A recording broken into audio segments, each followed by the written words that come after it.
warahmatullahi wabarakatuh. Kembali lagi kawan di Legenda Catur Dunia. Kita masih menunggu turnamen catur 960 yang penuh kontroversial kawan, dimana turnamen itu nanti di akhir serinya akan menobatkan juara dunia permainan catur 960 kawan, yang itu ditentang dan tidak diizinkan oleh FIDE yang semakin memanas kawan. Sudah sedikit saya jelaskan tadi di video tadi pagi, dan sambil menunggu turnamen itu beberapa hari ini kita ulas permainan admin ya. Apalagi Tata Steel sudah selesai, yang dijuarai dimenangkan oleh Pragnananda kawan.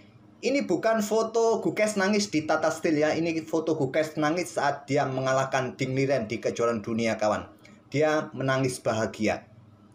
Kemarin admin merekam permainan admin selama 1 jam. Mungkin tidak semua kalian lihat dari awal sampai akhir. 1 jam mungkin membosankan. Mungkin kalian skip. Mungkin kalian melihat saja game pertama di mana admin blunder menteri. Game pertama sudah blunder menteri, kok bisa admin. Ya kemarin tuh sebetulnya memang ngantuk bener kawan. Sebelum main admin tidur dulu, nggak bisa tidur, ya langsung main. Akhirnya pas main ngantuk. Tapi bukan hanya ngantuk ya, kemarin itu memang posisi kontrol waktunya juga mepet admin. Kayaknya kemarin itu mau sleep kawan, admin nggak sengaja klik petak terang itu. Nah tadi admin juga merekam permainan admin hanya 30 menit. Dan sedikit saya jelaskan juga mengenai kontroversi Magnus bersama FIDE kawan. Kalian bisa lihat video tadi pagi, penontonnya masih sedikit kawan. Kalian mungkin belum mendapatkan notifikasi ataupun tidak ada di beranda YouTube kalian. Nah, kalian bisa klik saja, masuk saja ke channel admin. Yuk mabar yuk bareng admin. Admin sempat ya nongol dikit-dikit lah, tangan, dagu, jenggot admin. Pakai kamera HP kawan, tidak seluruhnya muka admin nongol.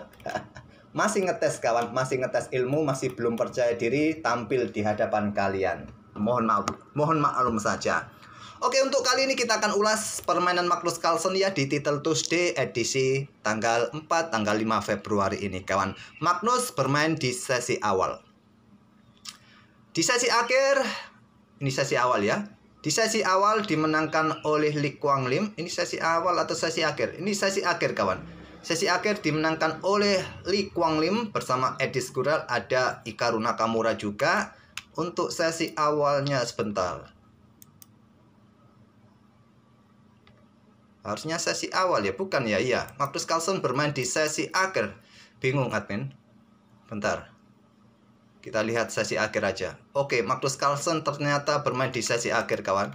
Ya, Magnus Carlsen bermain di sesi akhir. Kenapa ini? Nggak bisa di-scroll ke bawah. Weh, nggak bisa di-scroll ya. Bentar, tak refresh dulu. Oh iya tahu. Page unresponsive. Wait. Tunggu aja. Oke, refresh.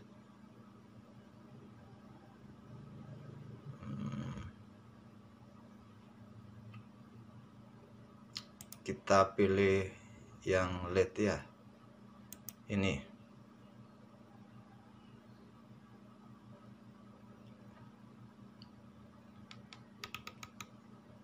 Nah, Magnus Carlsen menempati posisi keempat di sesi akhir kawan, sempat 2 kali kalah. Tapi kita tidak ulas permainan Magnus Carlsen yang kalah. Magnus Carlsen kalah pada game kelima kawan, menghadapi Grandmaster Spanyol dan kalah oleh Jaf Gustafsson. Konco kawan, Jaf Gustafsson, konconya Magnus Carlsen.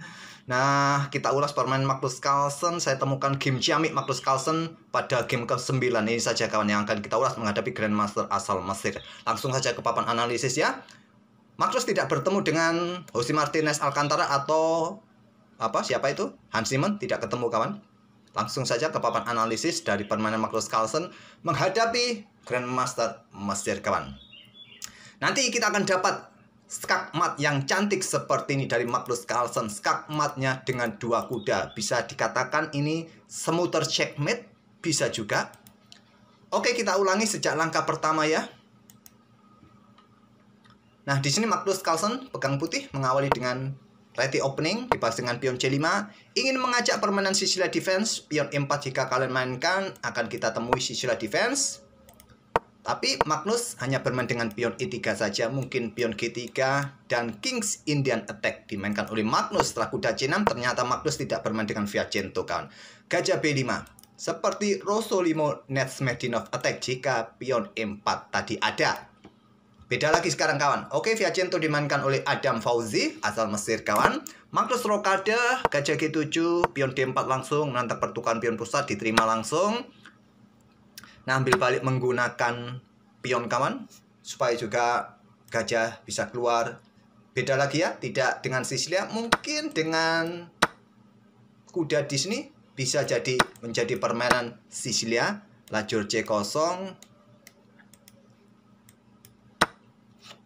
Beda ya, kalau lajur E itu masih bisa diisi oleh pion putih ya, kalau Sisilia. Oke, lanjut saja, kawan, dengan pion E pukul pion D4, pion A6, gajah E2, dan pion D5, kawan, untuk mendapatkan kontrol. Buka juga akses bagi gajah terangnya segera keluar juga. Magnus dengan pion C3, kontrol petak B4-nya, dan solidkan rantai pion. Kuda F6, lanjut Fauzi, dan Magnus dengan pion H3, kontrol petak G4-nya, kawan. Fauzi rokade, dan di sini Magnus keluarkan gajah F4. Langkah bagus, kawan, langkah kuat untuk mengawal ruang-ruang gelap ini ya. Petak gelap tidak memberikan kesempatan nanti pion ini didorong, mungkin benteng geser. Kuda E4. Mau ngapain? Apakah siap membegal langkah pengembangan kuda B ke D2 ini? Magnus tetap memainkan kuda B ke D2-nya dan tidak langsung melakukan pertukaran. Yang melakukan pertukaran ya menteri langsung keluar, mungkin bisa kalian coba, ada masalah. Pion F6 mungkin akan dilanjutkan oleh hitam, ataupun dengan keluarkan gajah ini ke petak F5 ya. Rasanya ini yang paling sederhana, paling logis. Oke, memilih mundur petak D6 kudanya, dan Magnus benteng E1, benteng E8. Magnus keluarkan menteri B3, menekan pion yang di sini, menekan pion yang di sini, kawan. Ada pion E6, perkuat rantai pionnya, dan lajur E ini tertutup dari sisi hitam, sedangkan putih ya kalau dibuka terbuka ya lajur E. Gajah D3, Magnus langsung membukanya, kawan. Kemudian kuda A5, menteri mundur, dan kuda A ke C4. Menantang pertukaran di sini di petak C4. Bisa kalian melanjutkan pertukaran asal dengan gajah. Ambil balik dengan kuda di sini, mungkin kalian lanjutkan. Bedanya jika sikat menggunakan kuda di sini, ambil balik menggunakan pion oleh hitam, kawan. Gajah akan terganggu posisinya. Dengan pion H4, Magnus Carlsen meluncurkan serangan sisi raja, kawan.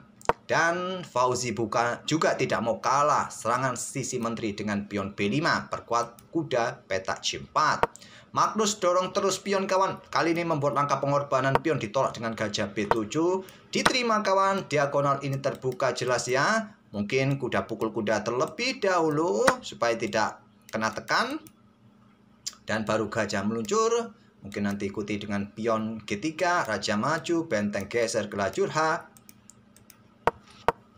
Gajah B7, pilihan dari Fauzi. Magnus sekarang ganti ke sisi menteri dengan pion A4. Gajah C6 perkuat petak terangnya. Magnus membuka lajur A, ambil balik menggunakan gajah, kawan.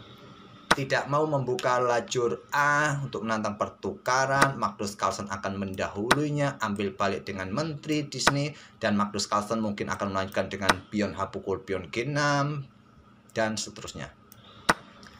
Oke, caplok kembali dengan gajah membuat lajur A tertutup. Sekarang kuda F1 lanjut Magnus. Masih belum berani membuka ya. Tidak akan berani, kawan. Bukan tidak berani, tapi tidak akan berani. Dengan benteng C8 Fauzi bermain. Magnus dorong terus pion maju H6, ganggu gajah gelap, gajah mundur mojok, dan Magnus aktifkan kuda 1 ke H2. Kuda B6 membuka lajur C, kawan. Targetnya apa? Targetnya apakah di sini nanti kalau ditinggal oleh kuda? Sebentar ya. Ada suara mobil biar nggak berisik.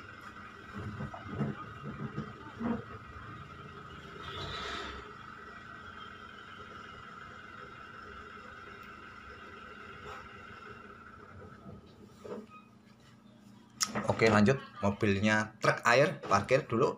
Dan Magnus Carlsen di sini, kawan. Setelah kuda ini mundur, terbuka tantangan pertukaran gajah terang. Magnus Carlsen menahan diri melangkah kuda G4. Untuk cepat aktif kawan, mengawal pionnya, ingin melakukan tusukan nanti petak F6. Magnus Carlsen juga bisa langsung melakukan pertukaran kawan.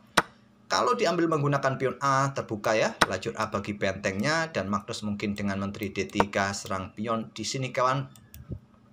Magnus Carlsen memilih dengan kuda G4-nya saja, dan di sini hitam bisa perkuat tekanan kawan di sisi menteri dengan kuda E4. Blokade juga. Sepertinya membuat langkah pengorbanan pionnya. Kalau disikat di sini harapannya nanti seperti ini kawan. Kalau diambil maka ada pion F5. Bisa juga seperti itu. Memilih dengan kuda F5, Magnus Carlsen bertukar gajah pukul gajah B5, ambil balik oleh pion A. Magnus Carlsen menusuk di baris ke-7 benteng A7. Kemudian kuda D7 blokade kawan. Ini sepertinya juga cukup bagus ya. Blokade sebetulnya tidak memberikan akses. Tapi ada tantangan juga, ini cukup kuat. Kalau ada benteng doubling di sini, ya langsung jual beli. Hampir sama nanti pada gamenya seperti ini kawan. Oke, ke gamenya langsung saja. Dengan kuda D7 terlebih dahulu, menteri D3. Ini harus kawan, cukup penting sebelum doubling benteng juga. Mengincar pion ini kawan.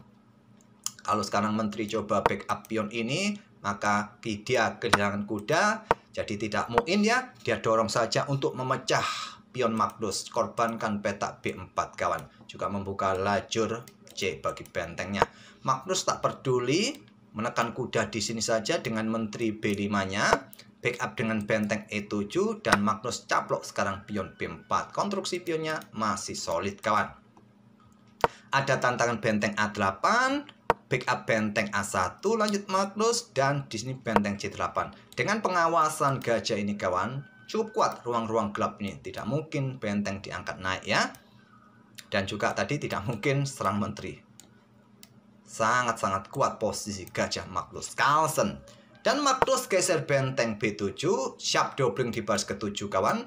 Di sini kuda F8 tantang Adam Fauzi. Magnus tak peduli, angkat benteng satunya, benteng A naik ke A7, dan pertukaran benteng, ambil balik dengan menteri kawan, menekan petak F7. Sudah sangat berat sekarang tekanan yang diterima oleh hitam.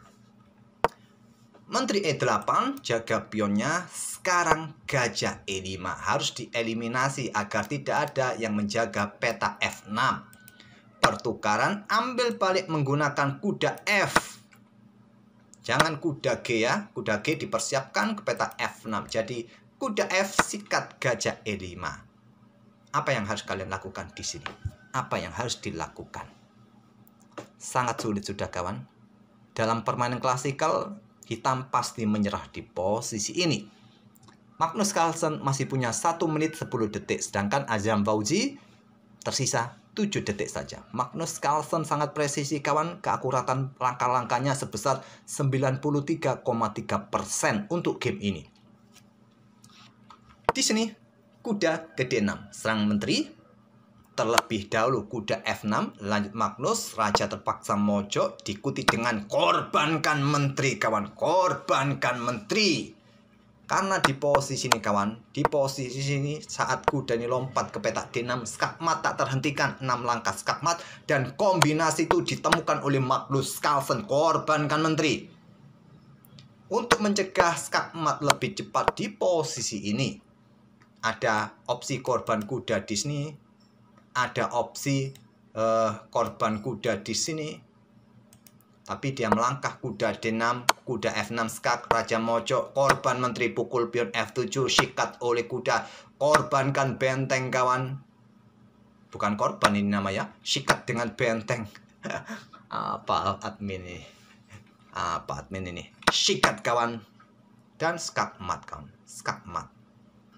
Skakmat 2 langkah yang tak terhentikan. Kalau disikat menteri ya kuda ambil balik dan skakmat langsung. Langkah menteri D8. Benteng korbankan, ambil pion H7, sikat, dan kuda ambil pion G6, skakmat dengan 2 kuda. Bisa dikatakan pola ini seperti smoother checkmate. Raja terpojok dan semua ruang tercover oleh buah putih dan dihalangi juga oleh buahnya kawan. Smoother checkmate atau pola 2 kuda skakmatnya. Oke, permainan luar biasa dari Magnus Carlsen menghajar Grandmaster Marcel Adam Fauzi. Semoga bisa menghibur kalian kawan, dan kita akan bertemu di video-video berikutnya. Sambil menunggu turnamen besar, kita isi game-game admin saja ya kalau pagi, kecuali ada game-game yang menarik di Title Tuesday, baru kita akan coba otak-atik. Mungkin kalian menemukan game lainnya di Title Tuesday, silahkan kalian tulis di kolom komentar, rekomendasikan untuk kita ulas bersama. Terima kasih, jangan lupa tinggalkan jejak kalian. Wassalamualaikum warahmatullahi wabarakatuh.